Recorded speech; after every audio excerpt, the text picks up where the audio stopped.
Hey, folks, welcome to Free Press Sports with Carlos and Sean. Carlos, you are back in your roots, back in your home, back where you grew up. How's it feel to be out in the land of the sun, the land of dreams? Good. I mean, I think you think I grew up somewhere near, I don't know, Phoenix or something, or out in the boonies in the desert in California, but I actually grew up in the one day Los LA Angeles and area. Phoenix are going to touch, right? One day LA and Phoenix are going to bump up against each other. Yeah. Yeah. When the right earthquake hits, then we'll all just be really close neighbors, and it'll all be fun. Yeah. No, it's been great. It's beautiful weather out here. I've been looking forward to it. It's been a while since I've been back to California and LA. So yeah, it's been great here for the Chargers game, Lions-Chargers game, and a little bit of other work. So it's been a pleasant experience, and the traffic hasn't been too bad, Sean. So that's always a bonus. That's great. How's it feel to be out in Big Ten country? Yeah, Big Ten. The Big Ten powers UCLA and USC, and yeah, I have a story coming about that actually, and spent a little time at UCLA talking to our old pal Tim Drevno. And who, by the way, Tim Drevno and he was 2 years ahead of me at Cal State Fullerton. He was an offensive lineman. He was a guard for the Titans in the early 90s, I want to say, late 80s, early 90s. And you were a wannabe shortstop. I was a failed walk. I didn't even try to walk on. Are you kidding me? I was actually a pretty good fielder, a good second baseman, but I could not hit. And that kind of does you in, especially Augie Garrido wouldn't have tolerated that. You were like Chuck Knobloch before he got the yips. Well, the other thing, too, is I didn't know this really that much, but Fullerton was really known for small ball, as you watch the World Series and you watch the Diamondbacks for that. But, yeah, it was like I had a little – I wasn't super fast, but I had a little bit of speed. So I could have maybe bunted a lot. Like Fullerton bunts every two at-bats, so maybe I could have had a place on that team and played with Phil Nevin, who was buddies with Tim Drevno, because Nevin actually was a kicker for the Titans. See what happens when you go out to Southern California. By the way, I didn't have us talking baseball that way on this podcast. We're talking Lions, as we do. This is a Lions-centric pod, at least this fall. As the team is 6-2, coming out of a bye, getting ready to play the Los Angeles Chargers. Is why you're out there, and I will be joining you out there in a few days. But let's hold that for the second section of the show, because I don't know if you've heard all the way from California, but there's kind of a big deal story in Ann Arbor, and actually just college football in general, that's coming out of Ann Arbor, that has to do with advanced scouting and spies and propaganda and sign stealing. And does anybody have an advantage? And, I saw a column that ran in our paper today from the Indy Star. Shouldn't say today, should say Wednesday, the day that we're recording this, that J.J. McCarthy should not be eligible for Heisman because he somehow benefited from all this. I mean, you knew that take was coming. Kind of shaking my head at that. I want to say this real quickly. I'm glad that wasn't your take. Maybe the old Carlos might have written that, but not the new Carlos. No McCarthy? Way. No way. Yeah, but in any case, that was out of the Indy Star. Said that. That was out of the Indy Star. A columnist who has we can actually just start with this, because there's so many threads to this story. And I want to get to Jim Harbaugh and the question we were talking pre-show about, does he have enough friends in the business? And would this be different if he were a little bit more, he's respected, but if he were a little bit more beloved? But let me ask you that about J.J. McCarthy, because this is a Heisman voter who wrote this.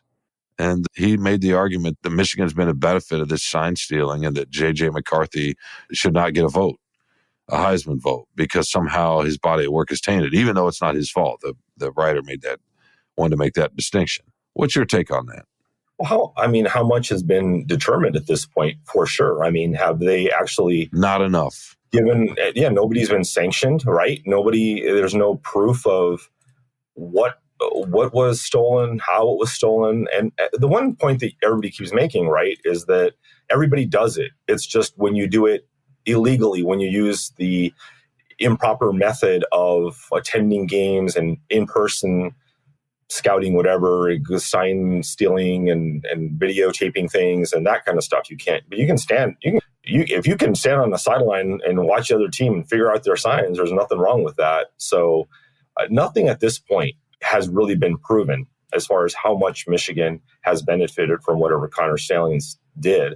So no, that's ridiculous. It's ridiculous to say that he shouldn't be eligible for the high. I mean, that's just silly. I think had there been any even like hints about this, that this is exactly what McCarthy did and how he used a sign. I mean, I haven't seen anything about that. No, and the writer said, I don't care if I lose my vote. I'm going to sleep with a clear conscience. I'm not. You may think I'm doing this for clicks, but I'm not. I mean, it's a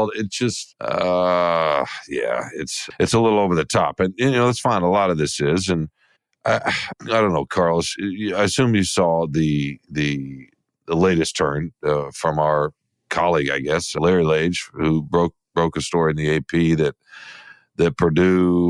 Ohio State shared signs with Purdue ahead of the game, that a couple of other teams were sharing signs that ahead of Michigan game. So is that, even though they weren't doing what Michigan did, is that a form of advanced scouting, which is basically against the rules, right? You can't in-person scouting.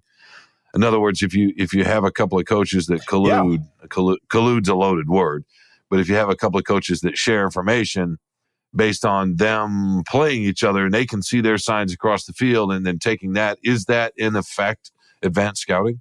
Absolutely. That's like if you paid somebody to go to a game and they stole the signs and you got them, and this is just coaches talking. No, that's an unfair advantage. And I think that's what it gets down to. Whatever the rule is it's been in place since 1994, and it's to avoid an unfair advantage. And because of technology, things have changed. At some point, drones may be involved. Who knows? Spy cams, whatever. I mean, someone's going to figure out. As long as there's a rule to be broken, someone's going to figure out a way to break it. So, absolutely, that's wrong. Absolutely, they should be sanctioned for that as well. No, and I don't want to get into the whataboutism, and everybody does. I mean, look, the fact remains still that Connor Stalions, who was a football analyst and paid by the University of Michigan on the staff, on Jim Harbaugh's staff, was at games or hired people, young people, right?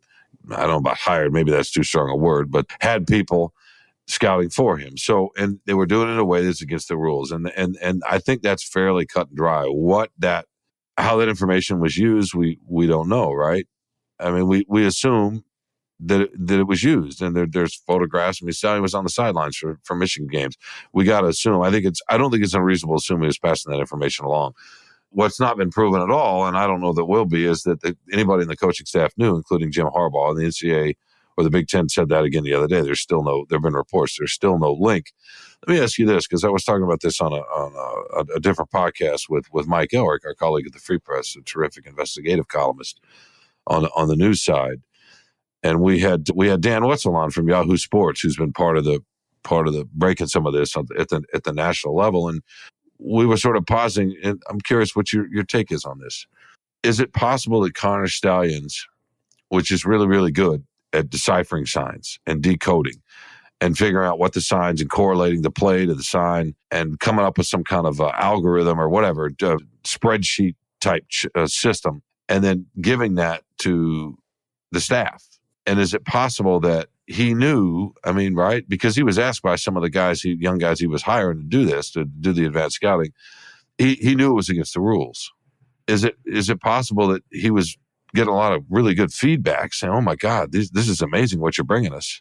And that he would not want to say, well, okay, I'm not as smart as you think. I did this by breaking the rules. I mean, is that possible is that a plausible scenario to you? As to why the Michigan coaching staff wouldn't know the rules were being broken, that they just thought they had a military genius on their hands? No, I don't think it's possible or plausible at the very least, because if something's too good to be true, it usually is. And this guy just comes out of nowhere. If you have an employee, if they're doing really, really good work, you need to dig into how is this happening? What is your methodology? In our own business, right? We've had these issues in the past, high profile issues with people fabricating stories. And it's like, sometimes like these stories are a little too good.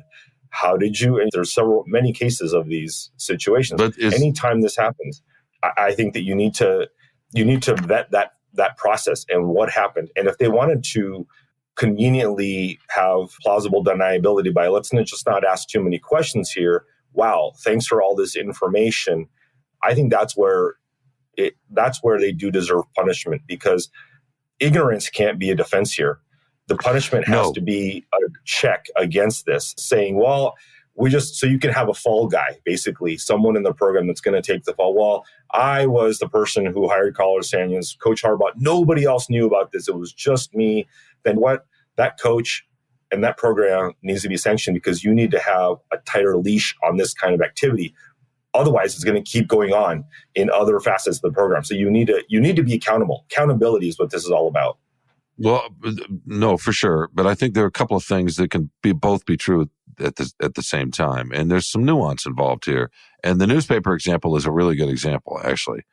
But maybe not quite like you think. Because, yes, there have been fabricated quotes, fabricated even people, right? Where some writers have taken parts of different people to create one single character. I know there was an example of that at some point.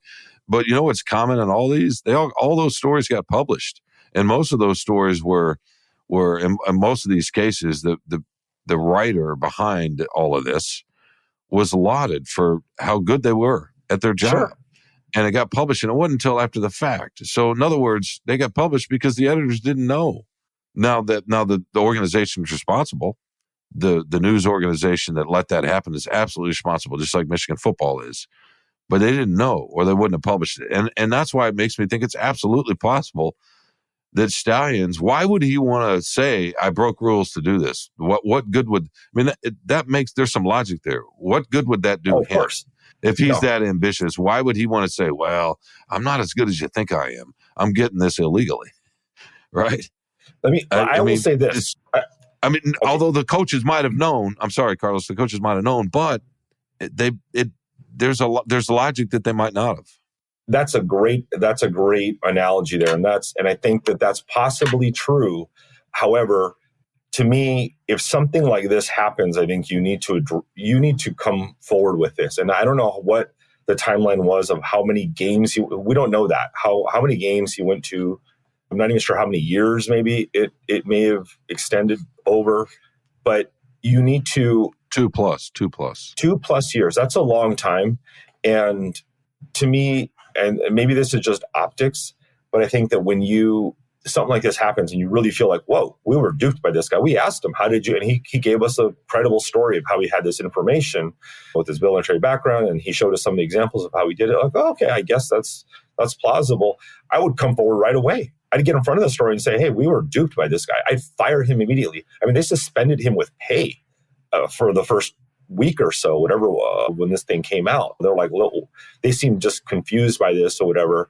But I think that's potentially true. I mean, it's not a good look for your program to be that willfully ignorant, I suppose, about how an employee is doing this. If he's giving you anything to do with sign stealing or sign decoding, that alone, that whole part of football is right on the edge of being illegal. It's a tricky boundary. And so you better have a tight grasp of who's doing what and how.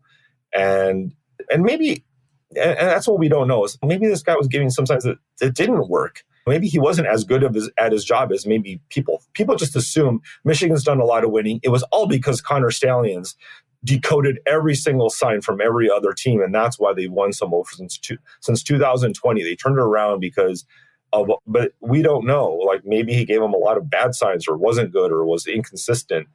That's the hard part, right? That's the thing that we'll never probably really know unless Connor Stalions actually sits down with 2020 one day or whatever, ESPN, and tells his story. But no, for sure, it's true. They could have not known. It's not a good look. Yeah, no, sure, it's possible. That's possible. That's and I don't want to say it's beside the point, because if they knew, then obviously whoever knew's got to go, right? I mean, I think that's pretty cut, and I think that would happen.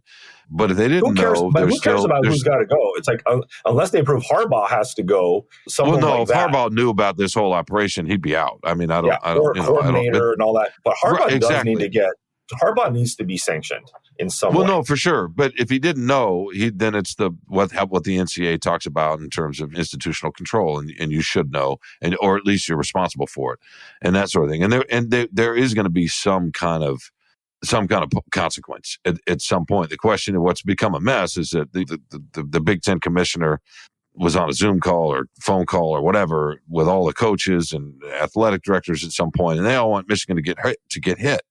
And so he's feeling the pressure. And meanwhile, by the way, that reminded me of the scene from Airplane, where the woman's hysterical and they're all lined up in a line waiting to take a shot at her. It's just these guys have been waiting to get to Harbaugh. That's not. Yeah. By the way, you couldn't make that today. You could not make much of that movie today. But you could make it be a 3-minute movie. Which is a good thing. I want to say that. Dude, that's another one. It's good that we've grown up a little bit and opened our eyes as a society. Do it too, for sure. In any case, yeah. So is the Big Ten going to act? You keep seeing reports that they might suspend Harbaugh. Michigan's pushing back. Santa Ono is pushing back. There have been reports that they're going to threaten injunctions to keep the Big Ten from doing this. So it's a mess right now, and we'll see how this unfolds. All right, we need to take a break, and more importantly, we need to talk about the Detroit Lions. And then later in the show, probably in the favorites, the favorite thing, my favorite thing segment, we got a little reader feedback and somebody that wants some recipes. So I want to basically, thanks to you, Carlos, because of what we talked about last week. So I don't want to go through all of the recipes, but maybe a quick short, and we can talk about. But we'll do that at the end of the show. All right, let's take a quick break. We'll be right back with more Free Press Sports with Carlos and Sean.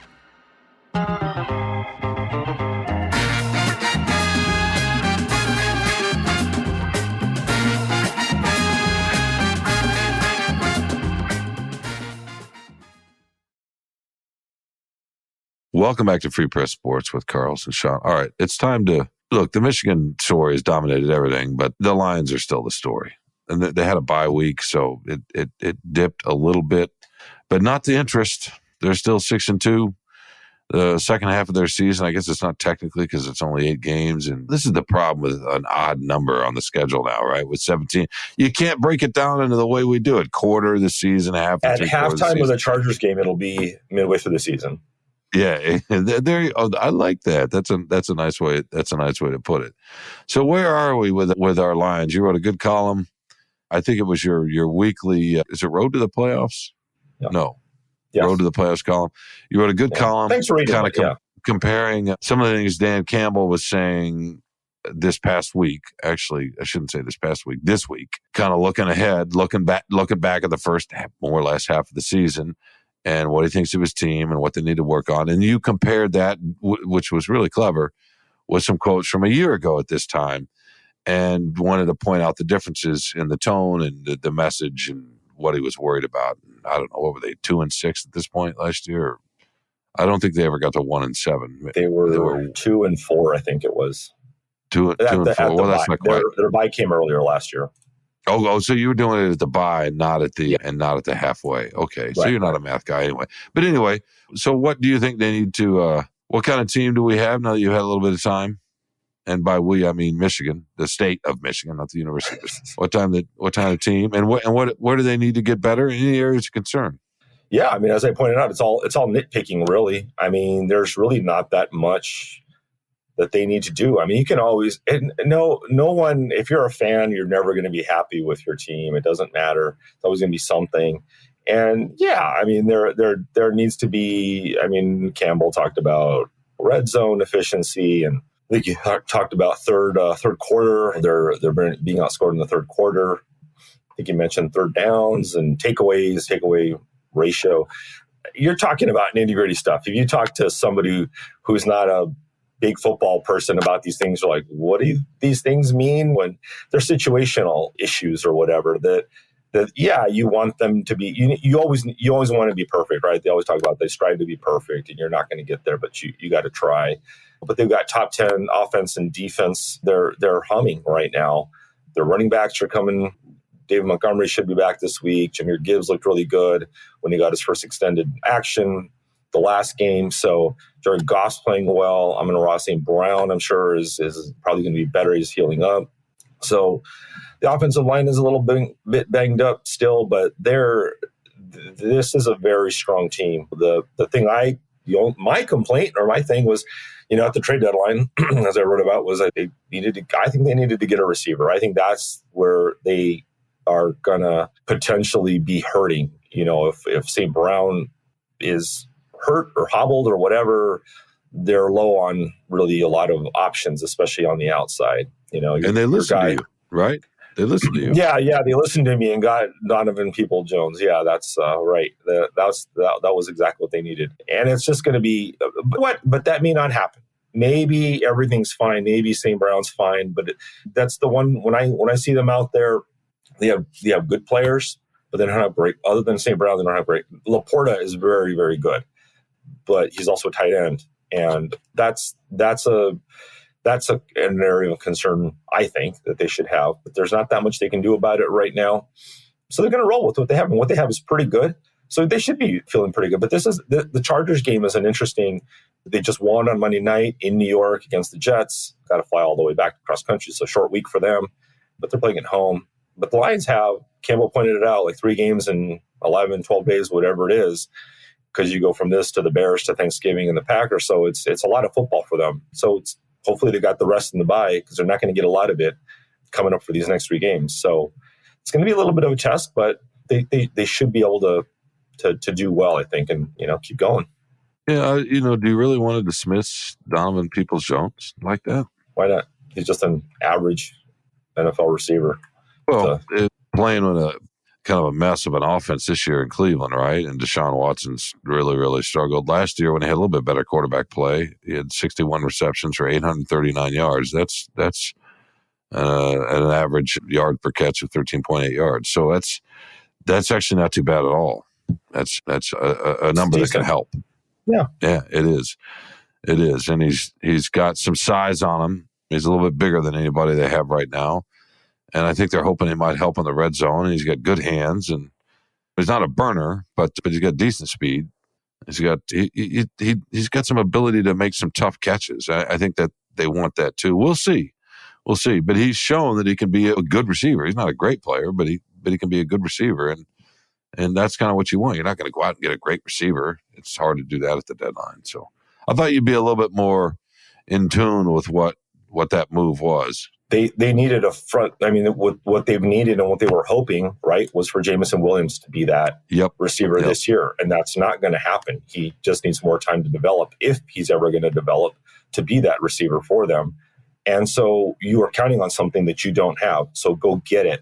Peoples-Jones, I mean, they gave up a 6th-round pick for him. That says everything you need to know about how valued he is throughout the NFL. Maybe Brad Holmes, again, is the smartest person in the room and sees value where no one else does, like he did with St. Brown or whatever. But Peoples-Jones has been in the NFL for a little while. Like, people have seen him play. What kind of receiver is he? He did have a decent season last year, right? But he did. Yeah, it was last year. I think Marvin Jones had a decent season. So he's got it in him. Yeah. Pardon me. Yeah. I mean, Marvin Jones had that too last year, and it just didn't work out this year. And there are anomalies. There are. But he had been a good receiver for a while, right? You wouldn't call him a great receiver, but he was a good receiver for a while. He was a good receiver before he came to Detroit the first time. You can have, and there was a good player here. Pardon me. Right. You can have a good season. I mean, look at Kenny Golladay, right? He was a Pro Bowler, and he's not really much anymore. So that's the trouble. Receivers are different that way, because it's all if someone's hurt or whatever and they become a primary target, they get a lot of yards, even though the quarterback makes a difference too, right? The quarterback makes a difference, the team, the offense, whatever it might be. But I don't know. You're right, Sean. It's possible, but I don't see it. They don't need a star performance, right, Carlos? Yeah, no, but it could be a helpful piece. I mean, that's the thing.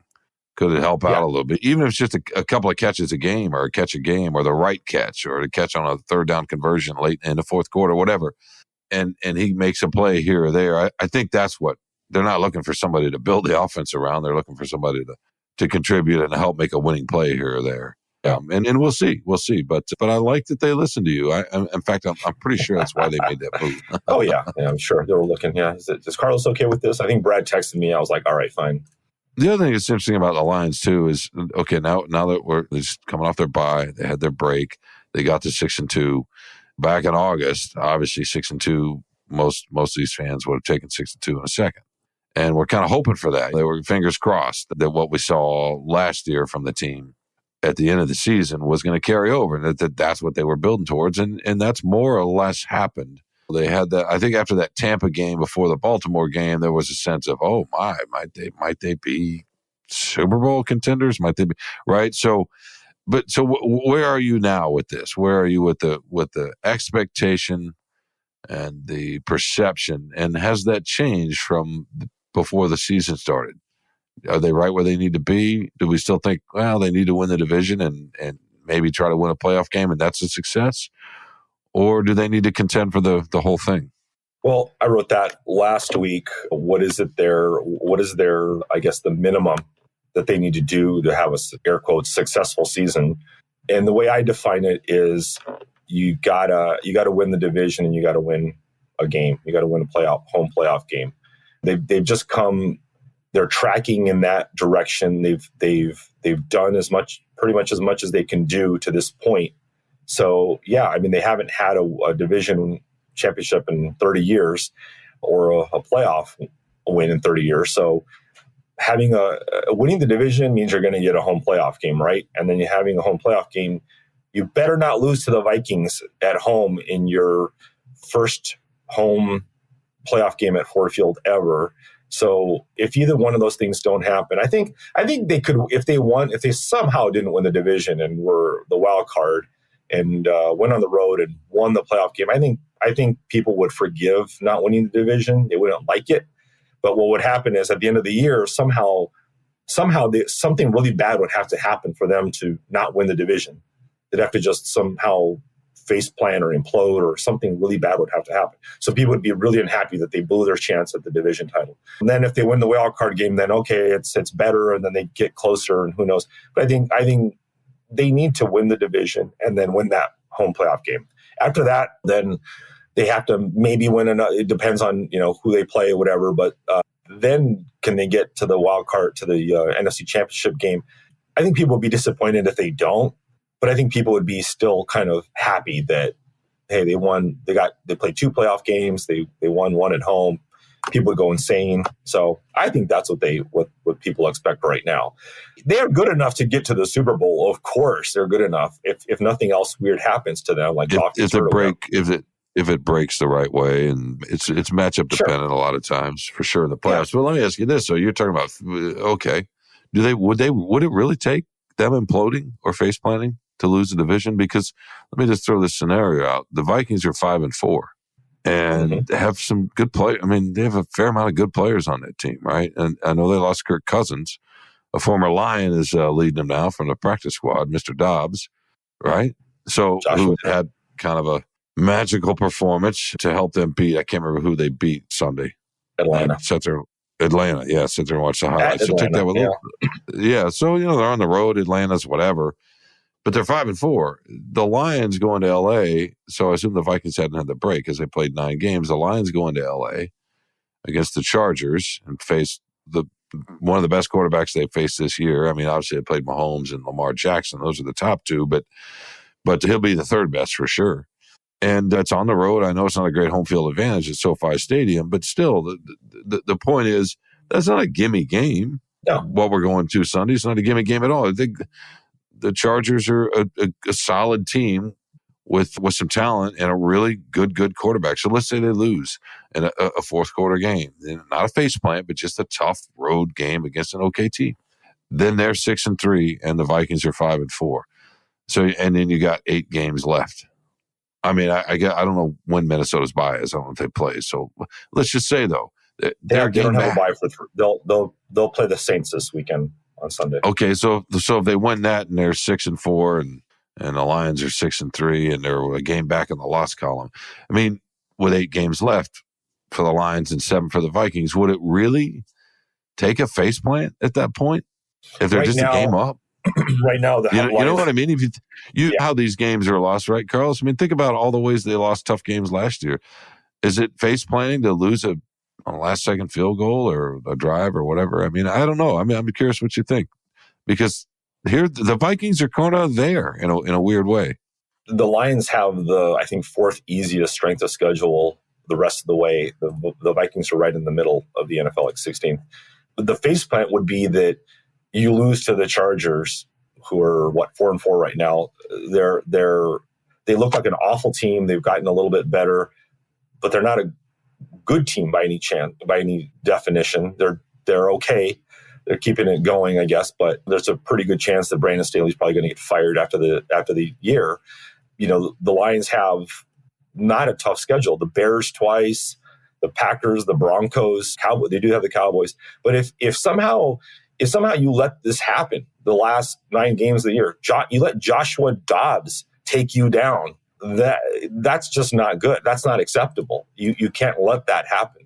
You can't let it happen. That's the face plant. I don't care if you lose tough games in the fourth quarter and this and that, and Justin Fields dove across the goal line and beat us in the last second. That's a face plant. That's a face plant in the sense that you choked somehow. You couldn't find a way to win these winnable games, and you've let somehow the Vikings, who are without their quarterback and are beating you with the guy who was on your practice squad roster last year and somehow didn't realize you should have held on to him, then that's a faceplant to me. That's where the fans would be livid. Well, they'd be frustrated, but I don't know that that'd be a faceplant or a choke. Before the season, you're thinking, okay, what, 12-5? You probably weren't. You were probably thinking about 11-6. You were thinking 11-6. I think I said 10 games, maybe 11. This is more than likely, certainly probably not going to happen at all. But let's just say the Vikings only lose one more game. They get whatever magic they get going. That means the Lions got to finish 12 or 5, and then win the tie breaks or whatever, right? So there's a lot of season left. If they go out and lose 4 or 5 games or even 3 or 4 games, they need to lose 2 more games. And they're fine, right? If they go 7-2 the rest of the way, no, the Lions. If they go 7-2, they should be fine. 6-3, they should be fine because the Vikings are probably going to lose 2. If they go 5-4, right? It's which they're probably not going to do, but you never know. But in any case, it's interesting to think about. We're just because the last up until this last weekend, I think most fans are thinking, "Oh, the division's ours. That's the least." And you're looking beyond winning the divisions. It's all about seeding and can they match up with the 49ers who've stumbled, right, or the Philadelphia Eagles more importantly. And by the way, the Baltimore Ravens, 37-3 over Seattle on Sunday. What is happening there? That team looks pretty good. Yeah, they're really. That's the team that's coming on the AFC side. So it is. Yeah, teams are pulling away. Yeah, they are. All right, let's take one more break here, and then we're going to come back and talk about the favorite thing. And we got a little reader listener. Why do I keep saying reader? I guess it's all these years of being a writer. I'm not really a writer. It's more of a newspaper person, I guess. Pontificator. No, I'm more of a delivery newspaper person. That's kind of more my speed. No. We got a little listener feedback who wanted to know about a couple of recipes or whatever, I guess. And we'll read that and we'll listen to your favorite thing. We'll be right back with more Free Press Sports with Carlson Show.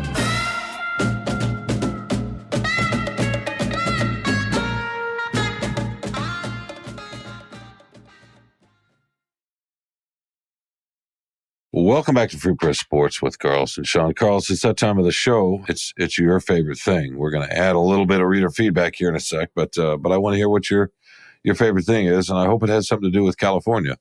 Yeah, it absolutely does have to do with California. I'm not the globetrotter that you are, Sean. You love to travel. I like being places. I don't like getting there. It's a pain in the butt, right? All the planning. And I feel that way about writing. Yeah. What's your line about writing that I love? I like having written. Yeah. I always think about that whenever I'm struggling, like Sean, I don't like writing. I like having written.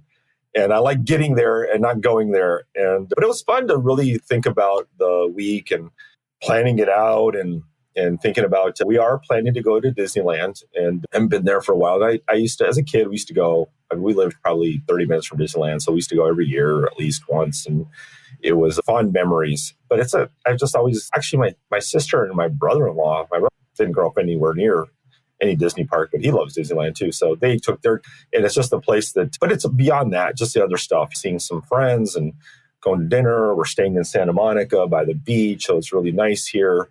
Walking around, it's a cool vibe. Visiting UCLA, driving past a fraternity house on campus, and it's right on the second floor balcony. There's 6 surfboards. It's almost like you expect to see like the Brandon and Dylan from Beverly Hills 90210, whatever. It was such a stereotype, but the vibe here is everybody's kind of a little bit in a hurry, but laid back too in a weird kind of dichotomy. But it was fun to just think about all the different things that we're going to do and see. And my wife's with me, and so she took a little bit of vacation, and so we're trying to enjoy it. And it's hard. It's like we've kind of gone through a lot this year, life circumstances and things, pretty big things going on. And I really pushed her to like, listen, we got to take a break when we can.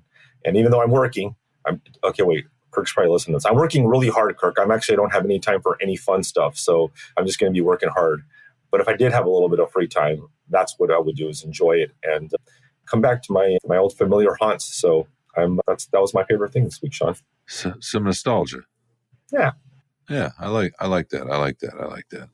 Well, my favorite thing is tied up into an email that I got about this podcast is a listener, because you were talking about pot roast and salsa. I want to say, was it last week's podcast or a couple of weeks ago? Yes. I'm going to interrupt you for just 1 second. The first night that we were here in Santa Monica, we went to a little restaurant right next door to the hotel. Fantastic chips and guac, and they had the salsa. It was really good. Couldn't touch your salsa, Sean. Your wonderful salsa that you need to hopefully share with people. Well, in any case, so this email came in from Eric, Mr. Horvitz, Eric Horvitz, who says he's a principal, but it doesn't look like he's a former Detroiter. I think he lives out east somewhere. In any case, let me read just a little bit of it. He likes the show, which, hey, that's one person. So that's nice. I wasn't sure there was anybody out there. Got to start with one. And he listens to it every week. He says, I grew up in Birmingham, but now live in Potomac, Maryland. Birmingham, Michigan, by the way, obviously. I am a lifelong Lions fan and unfortunately was in attendance this year when the Ravens crushed the Lions. I won't call it a game. I won't call it a game because it really was not one. I am writing to you, though, because in last week's podcast, Carlos raved about your homemade salsa, calling it the best he ever had. Mr. Horvitz, no. I mean, it's pretty good salsa, but that's a little over the top. In any case, he goes on to say, you also both talked about your pot roast. Apparently, a Michelin-starred chef lives in the Windsor household. That is not true. I am a cook.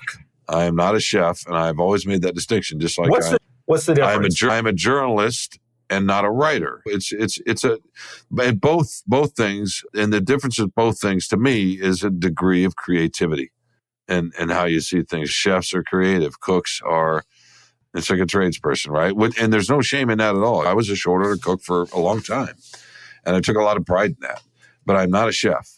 And I don't see a pile of things. I mean, sometimes I can a little bit, but I don't generally spend my time looking at something and looking at a pile of things and figure out a new inventive way to come up with something. That's what a chef does, and then executes that. And to me, that's what a writer does. And I am a newspaper person. I'm a journalist. I'm not a writer. In any case, so no, not a Michelin-star chef. If you are willing to share those recipes, however, Mr. Horvitz writes, then I would be most grateful. If you can't, don't worry. Well, he says he will still listen to us faithfully. So let's go ahead and, by the way, he said he's coming back home to Thanksgiving and he's going to go to the Lions game. I think that's awesome. And he says he cannot remember a happier time in his life. And he's almost 60. I feel so bad that he went to the Ravens game. Like, can you imagine? I know, right? All the hope he had, and oh man, poor guy. So my favorite thing is obviously this is great. Thank you, Mr. Horvitz, for listening first of all, and then for the email and the kind words. And I'm glad you enjoy the show. But the idea that somebody actually wants a recipe or wants some food to talk about food, which of course was my first passion, well, that's not true. Basketball. I wanted to either be a chef or a coach, and I wasn't talented enough to be either one. And so I'm working at a newspaper. What does that say about newspapers? In any case, we don't have time to go through the pot roast. And let me just tell you, Mr. Horvitz, if you want it and you're listening, I can email you too, but let me know, and I will find the time at some point to get that out to you and how to do that. It's close to a 6-hour process. And if you're committed to that, I will write down step by step how I do it. I've based it on a general idea it's not an exact recipe, but just how I've modified it over the years. All right, right now I'm going to interrupt and say to all the listener out there, this is BS. The fact that this dude just said it's a 6-hour process, but I'm just a humble cook. No freaking cook has a 6-hour process. You are a chef. I've seen you work. No. I'm following somebody else's. Talk about it. You're creative, inventive, nimble in the kitchen. You are a chef, dude. It's just your own problems. I know how to cook. Insecurity. No. You're a chef. No. I know how to cook, but this is not. I didn't figure this out on my own. I didn't say. No, I've adapted it's a fabulous article about pot roast I read 20 years ago on just the fundamental things you need to do to kind of make a nice braise, and which is what a pot roast is basically. And then you can adapt what your tastes are, what kind of vegetables you want, what kind of meat even. It doesn't have to be chuck, but it generally is. When you think of pot roast as chuck. So I took that and kind of I've adapted and modified, but that's just through repetition. That's learning over the years. It's not chef-like. In any case, if you want that, Mr. Horvitz, I will send that to you. But it'll take me some time to write all that down and get all that. But if you're committed, and by the way, 6 hours, not 6 hours at the stove in the kitchen, start to finish. You can walk away. There are a couple points where it's in there an hour untouched. You don't have to worry about it. So you can go do other things. So I don't want to make it sound like you're over the stove on the countertop for 6 or 8 hours, because you are not. But it is an involved process, and you got to commit to it. As for the salsa, Carlos, by the way, did you make it? Have you tried it yet? I haven't. No, I hadn't had the chance. I will. Okay, let's keep this quick. We'll do this for Mr. Horvitz, and I can again send you this too if you reach out. And there's no real recipe for this. It is. I wouldn't even know how to say. Okay, the easiest way to do this, to think about this, and because the salsa depends so much on what kind of tomatoes you get and when you get them in season, whether they're in season or not. Because if they're in season and you get a good Michigan tomato in August, they're much sweeter. So that changes what you might need to add. But let's just say for right now, heading into Thanksgiving, if you want some salsa this winter, I would just start with a simple pint of cherry tomatoes. Get your blender out, dump that pint in. Take an onion, just a medium-sized onion, and take about half of it, maybe a third of that. Maybe a sweet onion or white onion. I was going to say white onion is traditionally what is used in Mexico when you're just making a simple sort of salsa, tomato, white onion salsa. But you don't need to use white onion. You could also use a Spanish onion or just a sweet yellow onion, and that would be fine too. So about a third of a medium-sized onion, and you don't need to dice it. Just chop it. Loosely chop it, because the blender is going to do the work. Add that in. Put the tomatoes in the bottom, though, because the blender will get the juice when it helps blend the harder stuff on top. So the onion, you don't have to exactly do it this way, but the onion, a bunch of cilantro, one bunch, just cut. You can have a little bit of stem in there. So go to where the leaves stop and put your knife and cut it off and throw that in the blender. Take a lime, a regular sized lime, and cut it in half and squeeze 1/2 in. Take about a teaspoon of salt. Maybe start with a half a teaspoon of salt. Go get a can of adobo, of chili, chipotles, or jalapeno peppers. They're pickled jalapeno peppers in an adobo sauce. Chipotle peppers, and use one. Again, just loosely chop it, pull it out, maybe cut it in half and put it in. You don't even have to cut it in half. I just put it in. Do you have to take the seeds out? No, you don't. And then you need an actual fresh jalapeno. And these, again, Mr. Horvitz, as you know, if you've used jalapenos, it's the same with serranos or most chilies. They vary from chili to chili. Shishito peppers are especially like that. You get some shishito peppers, you're fine. You put one, all of a sudden you're oh my God, you're pouring a gallon of water over your face, right? You need to jump in the shower or milk. Actually, milk turns into hot ones. With the heat. But in any case, a regular medium-sized jalapeno, cut it in half lengthwise. Obviously, cut the stem off, and then pull the membrane out, slice the membrane out, or pull it out, whatever you want, and scrape the seeds out, and chop that up. Not a dice, but maybe cut it into 6-8 pieces, because the blender will do the rest of the work. Put that in, and then because we're not in season with the tomatoes, use about a teaspoon of sugar, maybe a little bit less, and that's it. And then blend it for a minute or so. And then you can just either use a spoon or if you have some tortilla chips and taste it. And from there, you can add more lime if you want. You remember, you got that other half a lime. You can add another chipotle pepper. You can add the other part of that jalapeno. You can obviously add more salt. The salt is really the key. And maybe a touch more sugar. You probably don't need to add the sugar, though. But it just adjusts it to your liking.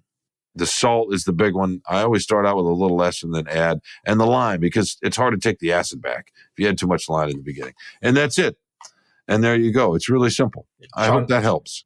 Sean, listener Robin C., we'll call him, in the chat, has a question. What kind of canned tomatoes do you suggest?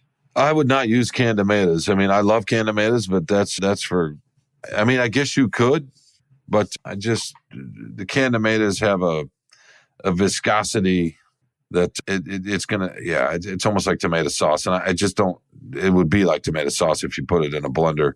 And I don't think that's quite, if you were in a pinch, you could do it. But it's easy enough. Whether you can get a pint of grape tomatoes, right? Or sometimes you can find tomatoes on the vine that have been imported, or just hothouse tomatoes that they grow in the off season. If you can use that too, just use one big hothouse tomato. And when I do that, though, I cut the membrane and the seeds out because it gets too loose in the salsa if you don't. You just want the flesh of the tomato if you're doing that. With the grape tomatoes, it doesn't matter because it's not as much flesh inside and gooey seeds and so forth. So, because the consistency does matter, at least to me. Answer the question? How long does it take you to make this, do you think? Because I've seen you make it partially. Like, how long does the whole process? If I have everything laid out, 6 minutes. No. Yeah, I mean, if you take your time, 10, but 10. It's a fairly easy process. And just the other key to this is invest in some good tortilla chips. I mean, if you're really ambitious, you can go get some corn tortillas and fry them up yourself, quarter them and fry them up yourself. But just these days, there are enough. What's the word? The tortilla factories around that make their own chips. There are enough local chips. There's a company in Detroit. The name escapes me. They make really good chips. I think the Donkey chips, and those aren't in every grocery store, but it's in a red bag. They make really good chips. But yeah, they're just, look, if you want Tostitos, that's fine. Those are fine. They're good. They're solid. But when you go to the trouble to make some salsa, find yourself a better quality tortilla chip because you'll just enjoy the experience more. I will say this, that you're right. The tortilla chips were good to have it on, obviously, but I would walk by the fridge when I had some of your sauce left over, and sometimes I just stick my finger in it and just eat some salsa off of my finger. Also, you can put this on anything. You can put it on some eggs. It's really, and that's the thing is like, listen, Sean just went through like the Magna Carta of making this thing. It's complicated. It's not that easy, which proves that he is an elite cook or bottom feeder chef, whatever he wants to describe himself. Yeah, but it's like any recipe. It takes, especially salsa. I mean, I know something about Mexican cooking, and it's a lot of its feel. It's just, you feel it. Is it too salty? Too whatever? How much do you blend it? Did you not blend it? So it might take a few tries to get this just right, but for sure. But it is definitely, and I'm not even kidding, it is by far the best salsa I've ever had. It will go on anything, including your finger. So take the time if you want, invest, and thank Sean for it when you're done, because it is amazing. You could bottle this, Sean, and sell it. It's worth the eggs. You mentioned the eggs. I wanted to say that because you can put in a lot of stuff. I mean, you can make breakfast tacos out of it too, but it goes with a lot of things. But I'm glad you said that because, and I don't know how, I mean, people are particular about their eggs, and I get it. So it's fine on over easy eggs. You could almost make it like a chilaquila. You could make amigas, which we used to do when I lived in Austin, Texas in the 80s, where you scramble tortilla chips in the eggs. But to keep it simple, if you like scrambled eggs, especially if you like them somewhat soft, but that's okay if you like them hard, scramble a couple of eggs or 3 and season them just a touch, not too much because the salsa's got seasoning, and just put some salsa on top. Put the eggs on the plate and put the salsa on top, and I guarantee you, it's hard pressed to find a better breakfast. It's so simple and so delicious, and that's one of the with my kids, especially and my family. That's one of the things they love the most about the salsa is, did they know eggs and salsa are coming at some point? I do. My favorite thing is huevos ranchero, and you can put I use Trader Joe's salsa. I think the green or the red is really good, but I will put this on it and it will be even better. So yeah, absolutely.